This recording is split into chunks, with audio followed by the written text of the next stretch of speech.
책을 보세요. 책이 몇 페이지입니까? 총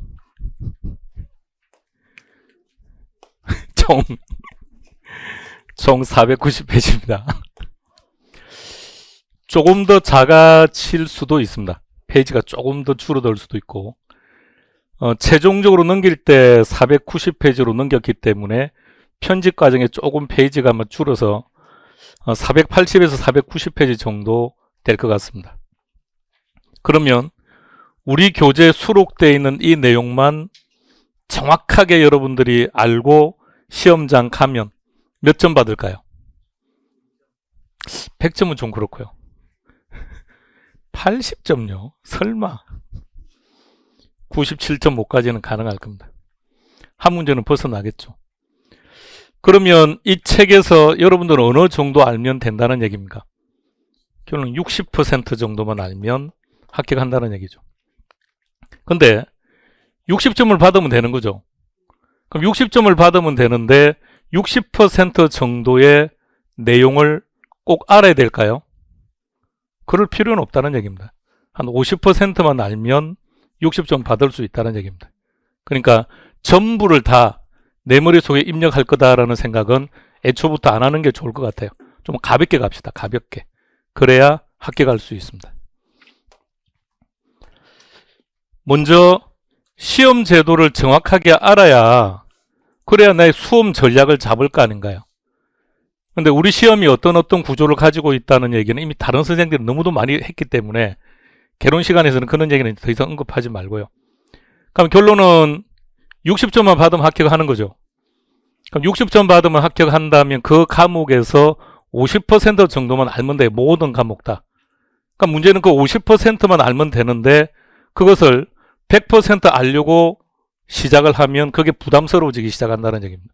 볼륨만 괜히 많아지게 되고 많은 내용들이 머릿속에 들어가니까 오히려 답을 찾는데 장애 요소가 되고 하니까 중요한 내용들을 중심으로 해서 정리하시기 바랍니다.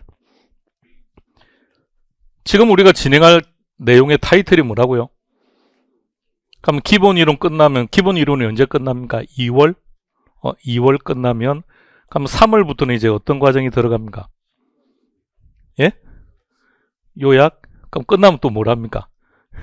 기출 끝나면 예상 문제, 모의고사 등등 그 시험에도 안 나오는 그런 걸 왜 다 암기하고 있습니까? 그러면 다시 말하면 지금 490페이지 볼륨으로 되어 있는 이 기본서 가지고 우리가 함께 진행하는 과정은 딱 기본 이론 한 번밖에 없습니다. 그러니까 예전으로 되돌아가면 한 7, 8년 전으로 되돌아가면 기본서 가지고 기본적으로 4번 정도 해요. 11월, 12월, 1, 2, 3, 4, 5, 6 그리고 7, 8월 달에 문제풀이 들어가요. 그럼 기본서가 총 4번을 같이 하는 거니까 어찌되었든 여러분들이 학원을 꾸준하게 다니신다면 기본서를 총 몇 번 보는 거죠? 일단 수업을 통해서 4번은 볼 수 있고 또 스스로 보실 테니까 한 5번 볼 것이고 그럼 전체 10번까지도 가능한데 이제는 기본서를 가지고 우리가 함께 정리하는 기회는 딱 한 번밖에 없다는 얘기입니다. 그러면 이런 개념을 한번 생각해 봅시다. 예전처럼 이런 이론 과정을 3번, 4번 진행을 하면 첫 번째 이론 과정을 다룰 때는 좀 여러분들이 좀 불편하게 생각하는 부분들은 다 생략하고 조금 가볍게 생각하는 내용들만 제시를 하는 겁니다. 두 번째 과정 들어가면 여기다가 조금 내용 불편한 걸 좀 추가시키고요. 그럼 세 번째 과정이 들어갈 때는 3월 달쯤 되었으니까 이제 더 이상 포기도 못 하겠죠. 그럼 이 시기가 되면 이제 해야 될 거 전부 다 하고 막 이렇게 진행을 해왔던 게 일반적입니다. 그런데 이제는 이렇게 할 만한 상황이 아니란 얘기입니다. 그럼 기본 이론 과정할 때, 자, 여러분들이 결정하세요. 1번처럼 할까요? 3번처럼 할까요?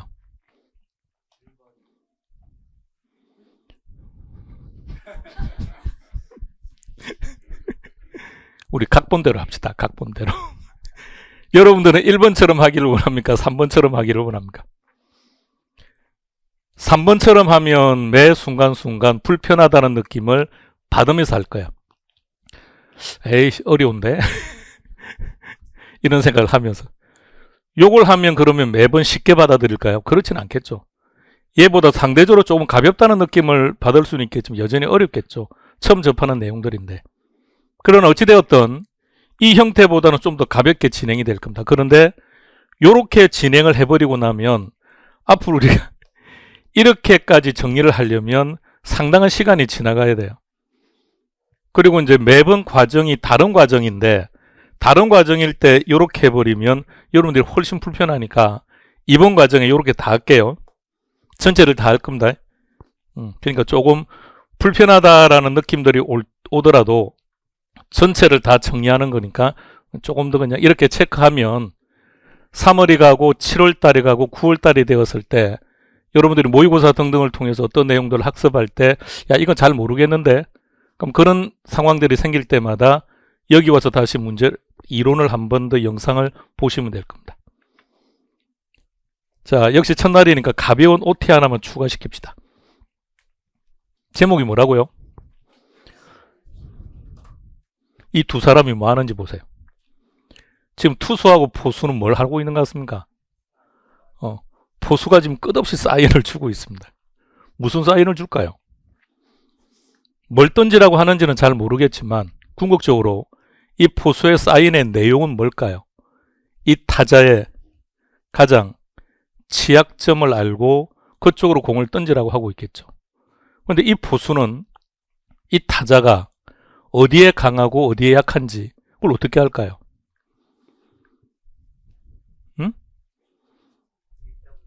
이 타자가 과거에 다양한 투수들로부터 또는 지금 서 있는 이 투수로부터 실적을 보면서 얼마나 많은 영상을 봤을까요? 많은 영상을 반복해서 보면서 어디에 강하고 어디에 약한지를 파악을 하고 있을 거예요. 그게 우리 시험에서는 기출문제입니다. 기출문제에서 멀어지지 마시기 바랍니다. 자, 오늘 받으신 자료 하나 볼까요? 그 기출문제라고 되어 있는 파트요.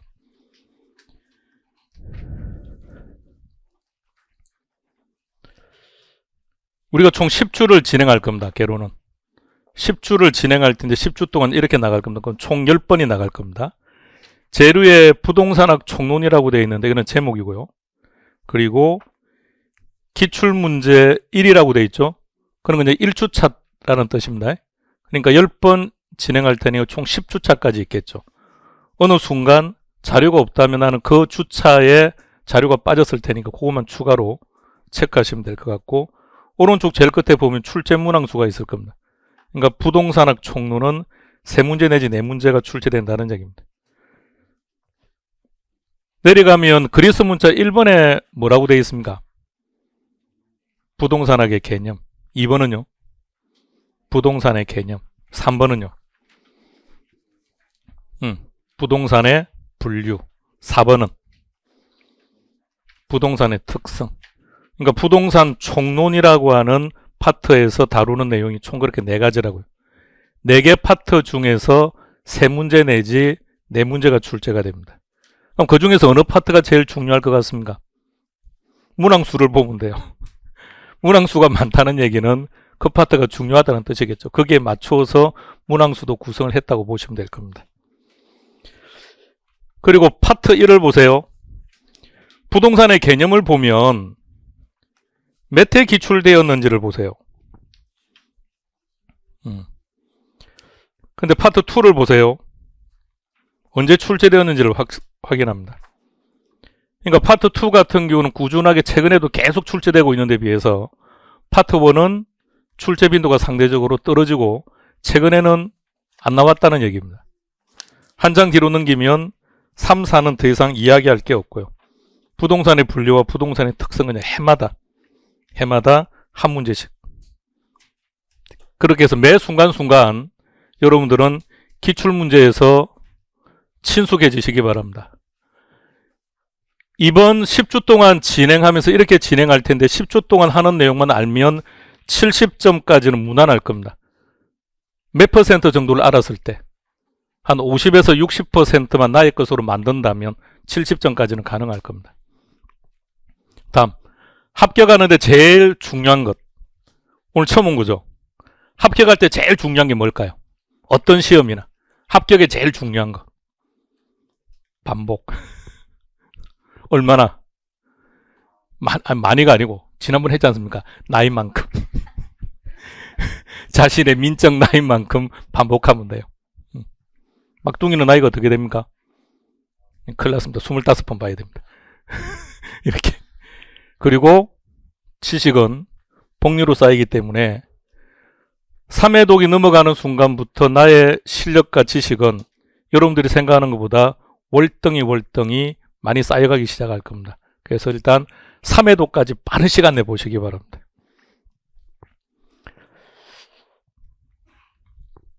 처음 오시는 분들한테 한 번 더 보여드리는 겁니다. 그리고 오늘 기출문제는 어젯밤에 마무리하고 밴드에 올려놨습니다. 항상 자료는 미리 올려놓을게요. 필요하면. 그래서 밴드 올려놓는 이유가 학원에 와서 자료를 받든 아니면 다운받든 상관없지만 그 밴드에 올려놓을 테니까 다운받아서 핸드폰에 보관하고 있어요. 그냥. 그러면 어느 장소에 가서 보고 싶으면 그냥 클릭해서 그 문제를 볼 수 있을 테니까요. 그래서 핸드폰에 저장해 놓으면 매 순간순간 볼 수 있을 테니까 그렇게 활용하시기 바랍니다. 자, 부동산학 총론 시작합시다. 먼저 교과서는 18페이지를 볼까요?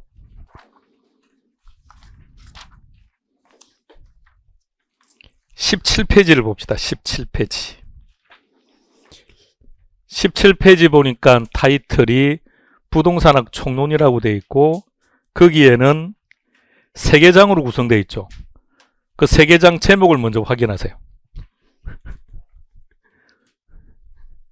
확인했습니까? 자, 그 2장에는 뭐라고 되어 있죠? 그 부동산의 개념과 분류를 우리는 좀 구분할게요. 그래서 부동산의 총론은, 자, 교재 편제는 산업인력관리공단에서 제시한 목차입니다. 그래서 그 목차대로 가되 우리는 이렇게 할게요. 첫 번째 타이틀은 부동산학의 이해, 두 번째는 부동산의 개념, 세 번째가 부동산의 분류, 이 용어 정의입니다. 토지나 건물의 용어 정의, 네 번째가 부동산의 특성입니다. 이렇게 시험 문제는 출제됩니다. 부동산 이해는 최근 10년 동안 총 4번 나왔습니다. 그리고 오늘 하면 아마 문제풀이 전까지는 아마 안 할 것 같습니다. 오늘이 처음으로 하고 그리고 앞으로 한동안 안 할 겁니다. 언급을 안 할 것이고 여기서는 그냥 별로 볼만한 게 없어요. 몇 가지만 기억하면 되니까. 그래서 어디에 좀 더 집중할 건지 정확하게 파악하고 오시기 바랍니다. 자, 다시 한 번 더요.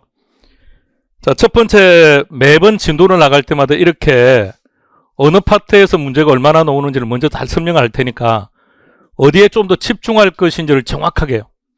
나는 버릴 거야. 응? 버릴 거야. 그럼 1번을 버려야지 3번을 버리면 끝장이라는 얘기입니다. 그러니까 먼저 상황들이 어떤지를 알아야 여러분들이 버리고 가져갈 건지를 판단하죠. 버린다면 어떤 것을 버릴 겁니까? 쉬운 걸 버릴 겁니까? 어려운 걸 버릴 겁니까? 그런 게 어디 있습니까? 출제되면 가는 거고 출제 안 되면 안 하는 거죠. 어렵고 쉽고가 어디 있습니까? 그것이 아무리 어렵다고 하더라도 출제되면 가지고 가는 것이고 아무리 쉽다고 하더라도 시험과 관계없으면 버리는 것이고요. 그래서 요 4개 파트를 진행합니다. 최근 10년 동안 나왔던 출제 문항수입니다. 다음 주에 이제 기본서를 받을 겁니다. 거기 보면 다 이렇게 나와 있습니다. 어디가 눈에 확 들어옵니까? 부동산의 분류. 10년 동안 2문제가 나온 것도 4번이죠. 그럼 어쨌든 용어 정의에서 일단 많이 나오고 있다는 얘기입니다. 자, 부동산학의 이해부터요. 교재는 19페이지로 가겠습니다.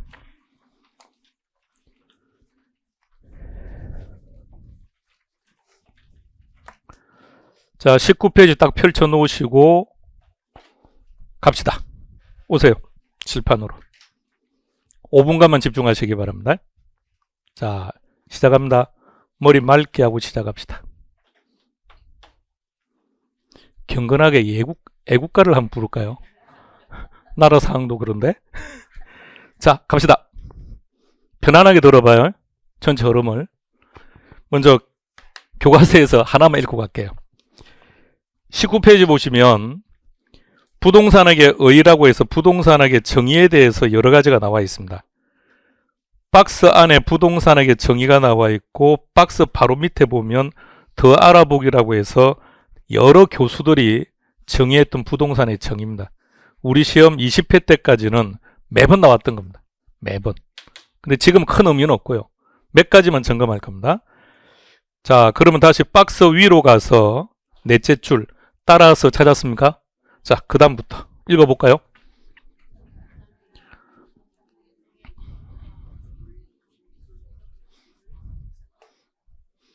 시험과는 관계없습니다만 방금 여러분들이 읽으신 그 부동산학의 정의는 김영진 교수님이 정의했던 정의입니다. 근데 지금은 생존하지는 않습니다만, 그러니까 대한민국에 존재하고 있는 부동산학 개론과 관련된 모든 책들은 이분 책에서부터 전부 다 파생되었다고 생각하시면 돼요.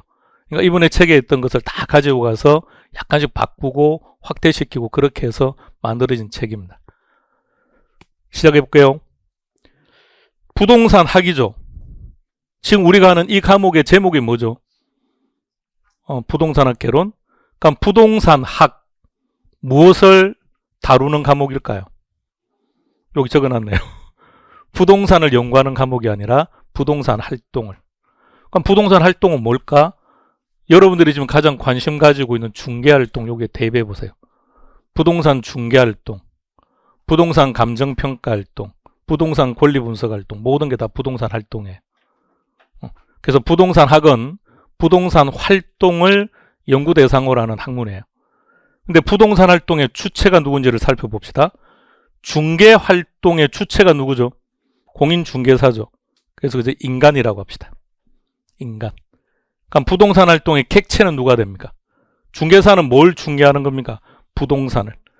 부동산 활동의 주체고 부동산 활동의 객체입니다. 다른 단어 쓰지 마세요. 자, 이 단어만 가지고 부동산 활동을 정의해 볼 겁니다. 부동산 활동이란 무엇이다? 인간이 부동산을 끝. 그만 딱 기억하면 돼요. 인간이 부동산을 대상으로 관리하는 모든 측면에서의 행위라고 말합니다. 근데 그렇게 할 필요 없고 그냥 부동산 활동이 혹시라도 놓으면 딱 두 가지만 찾으면 돼요. 첫 번째 주체는 누구다? 인간이다. 객체는 뭐다? 부동산이다. 자, 그래서 인간이라고 했으니까 대인, 부동산이라고 했으니까 대물, 대인 활동이면서 대물 활동입니다. 이게 부동산 활동의 특성 중에 한 가지입니다. 구태여 안다면 이 정도만. 자, 요거 제목 뭐라고요? 여기 뭐라고 되어 있습니까? 부동산 현상. 다시 뭐라고요? 부동산 활동. 여기 뭐라고요? 부동산 현상. 이 둘을 합쳐서 부동산학의 연구 대상이라고 합니다. 말을 쭉 이어서 말해보세요. 부동산학의 연구 대상이란 부동산 활동과 부동산 현상이 있다. 다시 부동산 활동의 연구 대상에는 그러면 부동산 활동의 목적은 뭘까? 부동산 활동을 능률적으로 수행하자는 겁니다. 부동산 중개 활동의 목적은 뭐다? 중개 행위를 좀 능률적으로 수행하자는 겁니다. 그럼 어떻게 하는 게 능률적이냐? 최유효 이용입니다. 자, 아무런 생각하지 마세요. 최유효 이용을 한번 정의해 보세요. 무슨 뜻일까요? 생각하고 있는 거 전혀 다릅니다. 복잡합니다. 합리적이고 합법적이고 막 이런 말이 나오는데 아무런 생각하지 말고요. 최유효 이용은 어떤 이용이죠? 좋은 이용. 오케이, 그것만 딱 기억해요. 자, 그래서 요 단어가 보이면 답은 뭐가 됩니까? 이 단어가 보이면 답은 이렇게 한 세트로 묶을 줄만 알면 돼요. 이게 무슨 뜻이 알 필요 없습니다. 능률성, 인풋 대비 아웃풋이 많은 거. 근데 그렇게 하지 말자고요. 그렇게 할 필요 없으니까. 그냥 이 단어가 보인다 그러면 요게 있는지 찾고, 최유효 이용이라는 말이 보이면 능률성이 있는지 찾고, 없으면 틀렸고 있으면 맞고, 이 정도만. 그런데 부동산 활동을 능률적으로 수행하려면 이렇게 해야죠. 일반 대중들에게 이렇게 하는 것이 능률적입니다라는 것을 설명할 수가 있어야죠. 이것을 원리라고 말합니다. 그런데 이론적으로 아무리 우수하다고 할지라도 실무에서 활용될 수 없으면 탁상공론이죠. 따라서 이론적인 근거도 있어야 되겠지만 이것이 실무에서도 활용이 가능해야 된다는 얘기입니다. 그래서 이 둘을 합쳐서 부동산 활동의 양면성이라고 표현합니다. 이러한 것들을 개척하는 종합 응용과학이라고 말합니다. 종합, 다른 말로 표현하면 복합 개념. 복합 개념 하면 뭔가 떠올라야 될 것 같은데요. 우리가 지난달에 했는데 복합 개념 뭐였습니까? 유형, 무형. 유형적 개념이 뭐라고요? 기술. 무형적 측면에는 경제하고 법률하고. 자, 이런 것들이 속합니다. 자, 우리는 그냥 동의어처럼 사용할 겁니다. 종합부터 가볼까요? 시작. 종합, 복합 개념, 유형, 무형, 기술, 경제, 법률. 다 그냥 동의어처럼. 이것을 개척하는 종합 응용과학입니다. 부동산학의 학문적 성격은 종합과학이고 응용과학이고 사회과학이고 경험과학이고 실천과학이고 규범과학입니다. 나는 아는 게 힘이라고 생각한다. 그럼 이렇게 쭉 암기하시면 돼요. 나는 모르는 게 약이라고 생각한다. 그럼 이것만 딱 기억합시다. 부동산학은 순수과가 아니고 자연과가 아닙니다. 그럼 답 찾는 데는 아무런 문제가 없습니다. 여러분들은 얘네들을 기억할 건가요? 요걸 기억한 건가요? 위에 글 기억하세요. 자, 이런 것들을 개척하는 종합응용과학이라고 그랬습니다. 그러면 부동산학이라는 게 상당히 복잡한 구조를 가지고 있다는 얘기입니다. 이것을 접근하는 방법에는 여러 가지 접근 방법이 있는데 우리는 딱 세 가지만 기억할게요. 첫 번째가 종합식 접근 방법입니다. 뭐라고요? 종합식 접근 방법. 그럼 다시 정의를 보세요. 어딘가에 종합이라는 말이 보일 겁니다. 보입니까? 종합이 뭐라고요? 복합 개념 또는 유형, 무형, 기술, 경제, 법률 이런 겁니다. 그런 단어 또는 부동산학을 체계화시켰다 이런 것들. 자, 두 번째 행태과학적 의사결정 방법, 행태과학적 접근 방법인데 이 행태라는 말이 인간의 모습이라는 뜻이에요. 그래서 그냥 키워드는 인간만 딱 기억하세요. 세 번째 의사결정 접근 방법입니다. 막둥이는 중개사 공부 왜 합니까? 돈 벌려고. 아니, 이상한 소리 돈 벌려고. 돈 벌려고. 이윤극대화입니다. 자, 이게 부동산학입니다. 우리 시험 1회 때부터 15회 때까지는 여기서 단 한 해도 안 빠지고 두 문제씩 나왔습니다. 그 외에는 한 문제씩 나오다. 최근엔 조금 출제 빈도가 재미는 없기는 한데, 자, 이게 부동산학이라는 겁니다. 자, 교재를 통해서 한번 정리해 보겠습니다. 19페이지 박스 안에 조금 정리되어 있고요. 자, 내려갑시다. 큰 2번에 부동산학의 학문적 성격 그래서 사회과학이라고 되어 있고 오른쪽 페이지는 뭐라고 되어 있습니까? 근데 우리는 그거 기억 안 하기로 했죠. 뭐만 기억하기로 했습니까? 그러면 제목 옆에 적읍시다. 부동산학의 학문적 성격 옆에다가 요 두 가지만 딱 적어놓고 요것만 기억합시다. 부동산학은 자연과학 아니다. 순수과학도 아니다. 순수과학 대표적인 철학 이런 것들이죠. 윤리학 이런 것들이죠. 다음 20페이지입니다. 2절은 타이틀이 뭐라고 되어 있습니까? 그래서 넘겨보면 접근 방법이 아주 많습니다. 교과서에서는 한 6가지 정도를 설명했는데 그보다도 훨씬 더 많습니다. 자, 우리는 딱 3가지만 기억하기로 했습니다. 3번 볼까요? 3번은 제목이 뭐라고 되어 있습니까? 만일 정답이 종합식 접근 방법이 정답이라면 지문에는 뭐가 있을 거라고요? 기술, 경제, 법률 또는요 복합 개념 또는 종합. 그래서 우리는 마치 이것이 동의어처럼 쓰자고요. 그 다음 5번에 가시면 행태과학적 접근 방법.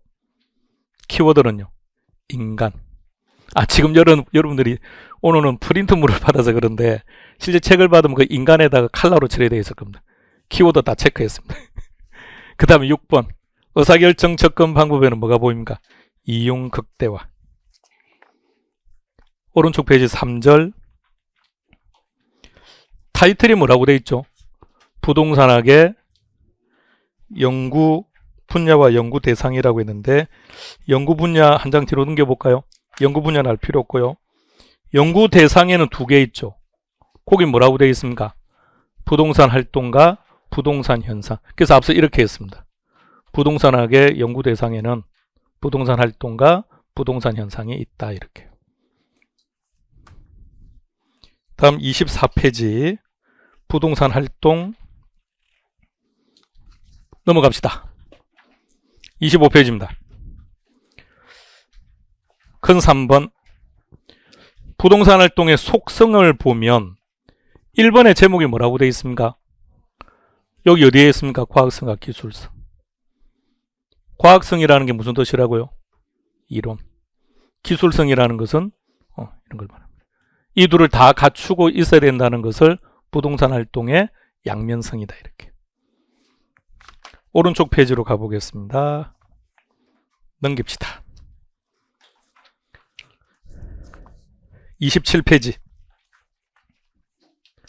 8번은 제목이 뭐라고 되어 있죠? 대인활동이면서 대물활동이다. 여기 있네. 대인활동이면서 대물활동이다. 그 다음에 부동산 활동의 원칙 해가지고 대표적인 3대 원칙이라고 해요. 네 번째 공정성의 원칙을 주장한 학자도 있기도 하고요. 그래서 거기서 보시면 1번에 무슨 원칙이라고요? 어떤 단어가 눈에 딱 들어옵니까? 체유효 이용. 그것만 연결해서 알면 돼요. 자, 그러면 끝났습니다. 그 내용을 지금 칠판에 이렇게 한 페이지로 정리했습니다.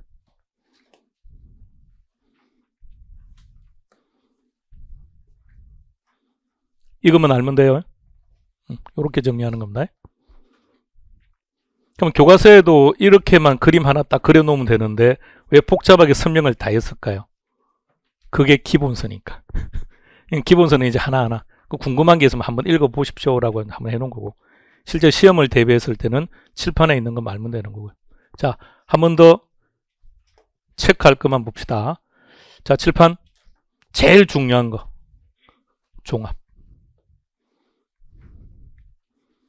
종합, 복합 개념, 유형, 무형, 기술, 경제, 법률 한 세트로 묶어서 한 번 더 기억합시다.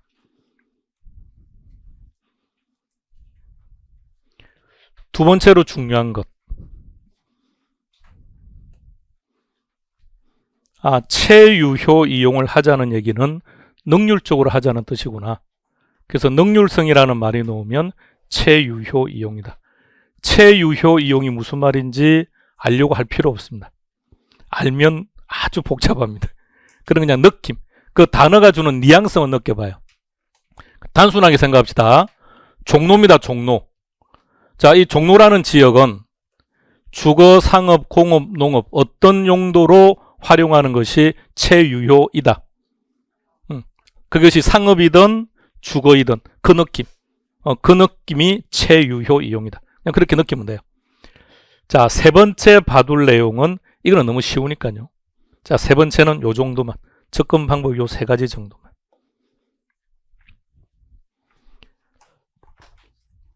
오늘 받으신 기출문제 한번 볼까요?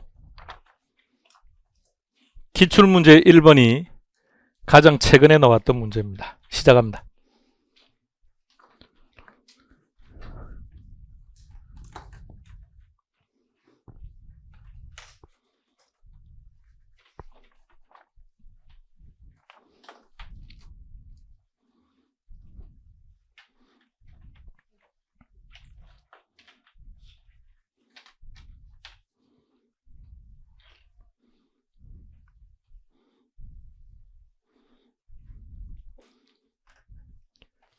자, 인강으로 하시는 분들도 마찬가지입니다. 우리가 지난달에 했던 것처럼 이렇게요. 이론을 설명할 때는 논리적으로 할 거예요. 이론을 설명할 때는 논리적으로 체계적으로 하겠지만 단 문제를 풀 때는 그렇게 하지 말자 그랬습니다. 정답을 찾을 때는 직관적으로. 어떻게 직관적으로요? 키워드를 보고 빨리빨리. 자, 동그라미 1번. 순소과학과 응용과학이 무슨 말인지는 모르겠지만 부동산학의 학문적 성격에서 우리가 기억하고 있는 것은 부동산학은 순수과학 아니고 자연과학 아니다고 했으니까 1번은 정확합니다. 동그라미 2번 지문 쭉 읽어볼까요? 부동산학의 연구 대상에는 부동산 활동과 부동산 현상이 있다. 동그라미 3번 어떤 단어가 눈에 딱 들어옵니까? 종합식 접근 방법. 만일 3번이 옳은 지문이면 지문에는 뭐가 있을까요? 복합 개념 아니면 유형 무형 아니면 기술 경제 법률 중에 뭔가가 있을 거예요. 기술 경제 법률도 보이고 복합 개념도 보이고 종합도 다 보이네요. 동의어 찾으면 그냥 나머지 볼만한 거 없죠. 정확합니다. 동그라미 4번에서 키는 종합. 끝. 동그라미 5번. 안전성의 원칙이 뭐죠? 안전성의 원칙이. 무슨 말인지 모르겠어요. 그러나 체유효 이용하고 연결된 거 보니까 안 맞아요. 틀렸습니다. 그럼 체유효 이용과 세팅되려면 무슨 원칙? 능률성의 원칙. 정답은 5번 됩니다. 이렇게 답을 찾는 겁니다.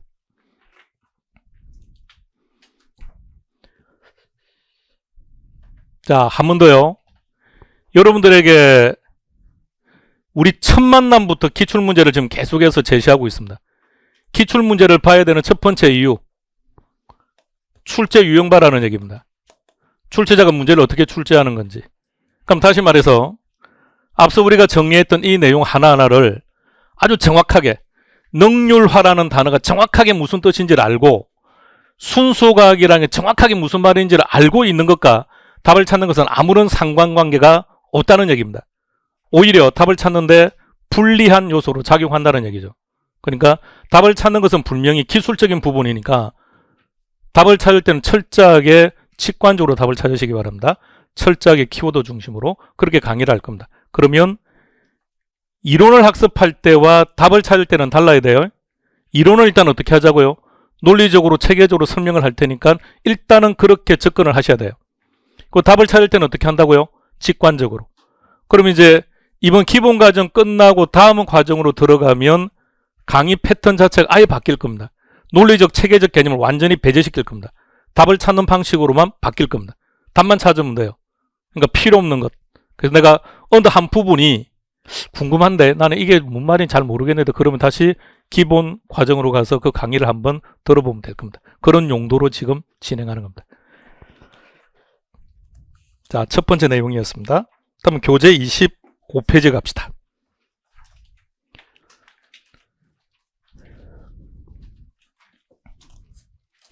25페이지 가니까 제일 위에 표가 하나 있죠. 거기 제목이 뭐라고 되어 있습니까?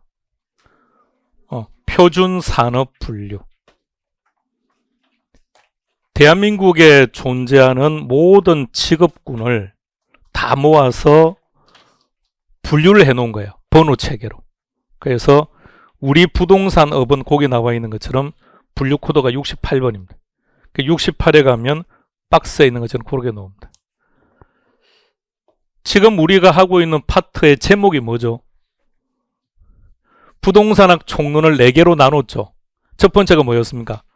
부동산학, 부동산학의 개념. 최근 10년 동안 4번 나왔다고 했습니다.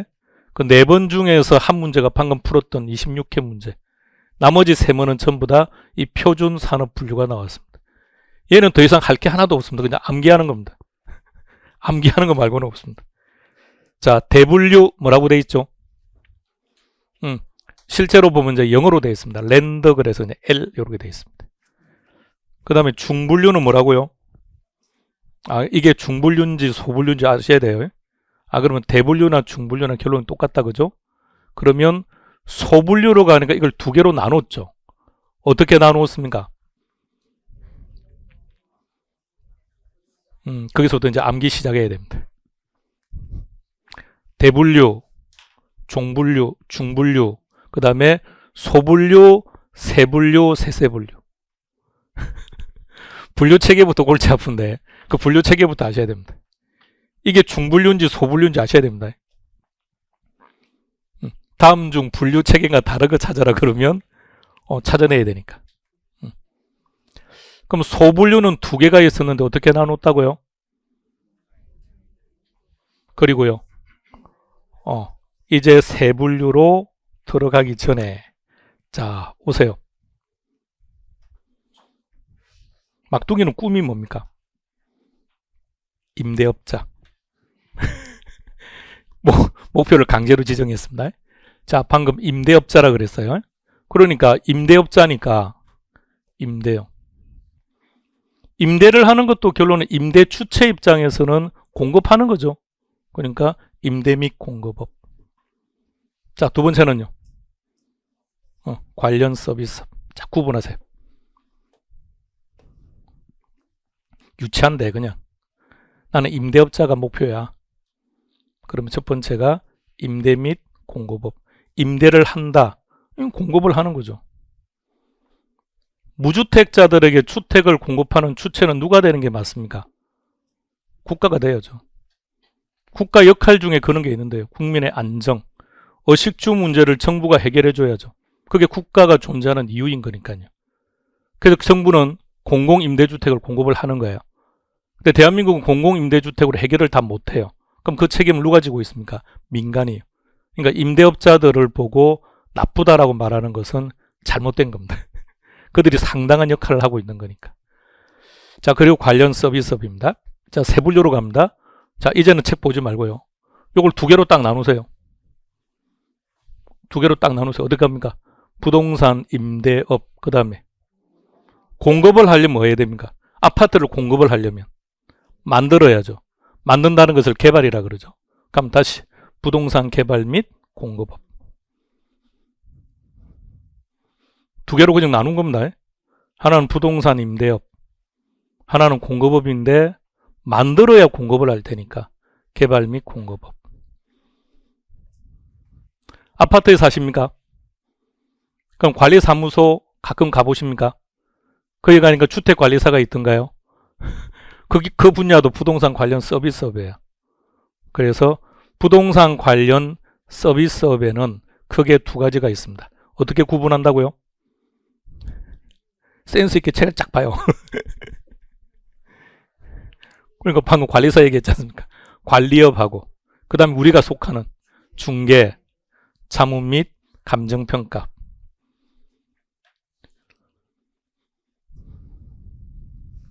자, 마지막 세세분류로 갑니다. 봅시다. 임대업에 3개 있습니다. 3개 들어갑니다. 시작. 주거, 비주거, 기타 것. 자, 그 다음에 똑같이 시작. 주거, 비주거, 기타 것. 관리업에는 기타가 없습니다. 이렇게 이해갑니다. 근데 혹시 장난칠 가능성이 있어서 이 제목이 뭐죠? 그럼 뒤에는 전부 다 부동산 임대업이죠. 이거 신경 쓸 게 없어요. 여기는 제목이요. 아니 부동산 개발 및 공급업이죠. 근데 뒤에는 봐요. 건물이라고 들어갔어요. 근데 세 번째는 부동산입니다. 혹시 장난치면 이런 거 장난칠 수 있으니까. 그래서 요거만 조금 관심 가지고 보고 그 다음 여기로 오면 기타가 없다.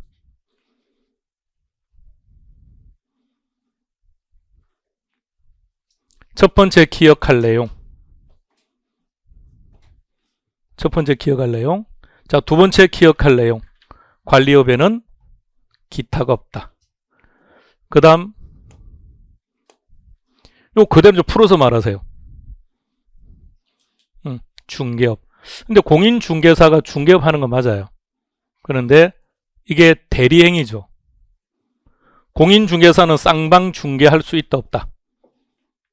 공인중개사가 매도인의 중개도 하면서 매수인의 중개도 한다. 가능한 겁니까? 매도인 그럼 가능하냐고 그게요. 그 양타라고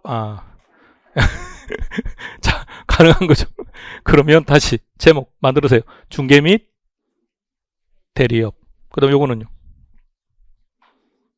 정확하게 무슨 자문? 투자자문. 요거는요. 감정평가. 그렇게 세 가지가 있었는데 법이 개정되면서 하나가 더 늘어났습니다. 마지막 것도 잘 봐요. 법 개정되면서 분양 대행업이 하나 더 들어갔습니다. 그러니까 세분류에서 세세분류를 그대로 가지고 오세요. 중개니까 중개 및 대리업. 자문인데 무슨 자문? 투자 자문. 그리고 감정평가 그대로 가져오고요. 그리고 하나 더 분양 대행업.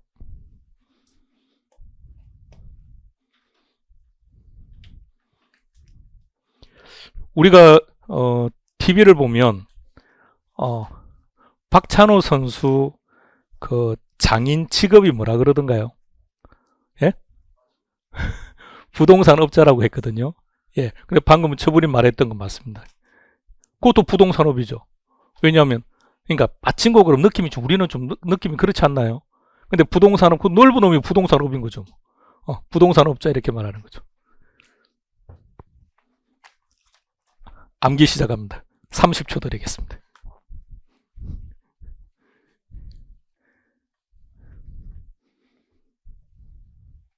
자, 이제 기출문제 2번 답 찾으세요.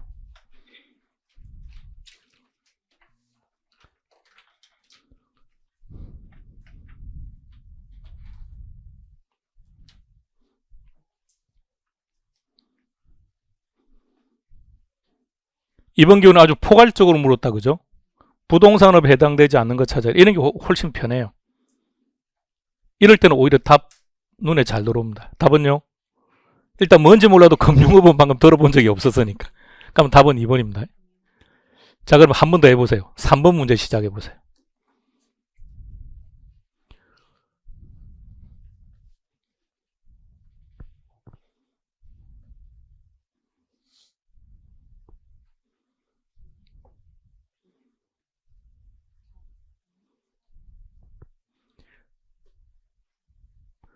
문제를 조금만 정확하게 봐주세요. 뭘 찾으라는 겁니까? 그렇게 접근하지 말고요. 우리가 이렇게 했었죠. 대분류, 중분류는 다 부동산업이었는데 소분류는 둘로 나누었습니까? 어떻게 나누었죠? 부동산 임대 및 공급업하고 또 부동산 관련 서비스업이죠. 그럼 보세요. 서비스업에 해당되지 않는 것 찾으세요라는 말은 결론은 뭘 찾으라는 겁니까? 부동산 임대 및 공급업 찾으라는 얘기죠. 그럼 훨씬 눈에 잘 들어올 것 같은데요. 4번이 바로 들어오네요.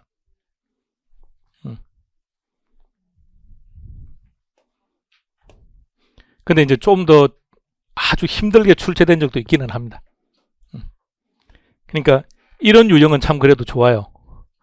이렇게 내지 않고 다음 중 세 분류에 속하지 않는 것은, 그리고는 세세 분류를 집어넣는다지 해버리면 혼란스러울 수 있으니까.